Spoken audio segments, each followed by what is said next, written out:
Isabella Gillies was a budding actress in New York City with a recurring role on NBC's Law & Order SVU when she and her husband made a decision to move their family to Ohio to pursue his career as a professor.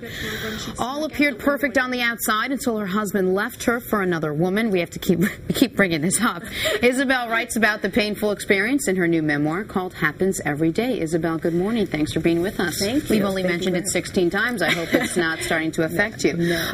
You never really intended to write a book when you started this whole project. This was just notes on the little memo part of your BlackBerry, right? Yeah. I have two children, and I mean, this is the story. What in your life, your stories sort of sit in you. And then one day I was at my current husband gave me a BlackBerry, and I was in one of the little classes that you are constantly going to with children and sitting there. Sure. Although they're very amusing and you like watching them do gymnastics, I suddenly sort of found myself typing away on my BlackBerry, and this story was coming out, and so eventually I thought, I better just do this properly, and I went to the library and started writing. And why? Why did you want to turn this into a book or turn this into a story that other people were going to read?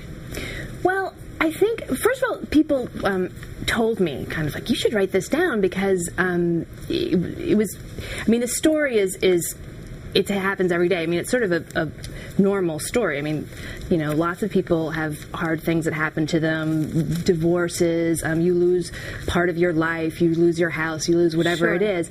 And but how I was finding my way through it and navigating the difficulty was people were like, you really should write this down so that other people Sure. can hopefully learn something. Well, the book, it's pretty emotional, and parts of it really are. On page 168, if you're all following at home, you describe how you felt knowing that your husband, you named him Josiah? Yeah. Josiah, in the book, was no longer in the marriage. You write, my heart felt like it weighed 30 pounds. I held my tears back every second of every day. If they did come out, it was when I was talking to friends on the phone. The only place I felt comfortable allowing them out was in the shower. I would crouch on my hands and knees, water falling, tears pouring out, wailing and heaving. This is very emotional, and it's very vivid. Was it hard to get some of this out on paper? Well, I'm an actress, and I think any of the arts, if you're an actor or a writer or a painter, what your job is to get what's going on inside out. I mean, that process of... There's something therapeutic about that, too, is there not? There's something therapeutic about it, and so it felt kind of like I was acting while I was writing it, and I would just be typing away, and, the tears would be streaming down, but Sure.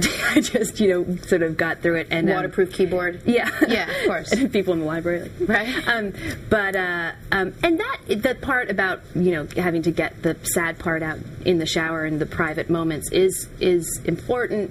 I mean, I had to get through the day, and I couldn't be a mess and a wreck. And you kind of want to be at the bottom of your bed, but you can't, because you've got to make oatmeal and make a bed, and that's important in getting through something like that. I was talking to us about you, and when reading the book, it didn't sound like it was bitter at all. It wasn't very bitter, and you said that's because it wasn't bitter. It was painful, and we wanted to make sure it was okay for the kids. And you dedicate this book to your two boys. Mm-hmm. How important was that? And did you want them to know this story and be able to read this story when they get older? Yes. Well, I think what's important is to be able to tell whatever happens to you in your life, tell your children in an honest and open way. And I tried to be and I feel very positive about my life. I felt it then, and I feel it now. And so what I wanted to do is write a truthful yet positive account of what happened in their life, so they can start to put together their own history. They're young, right? They're little. 4 and 7. Yeah. And has your husband read the book?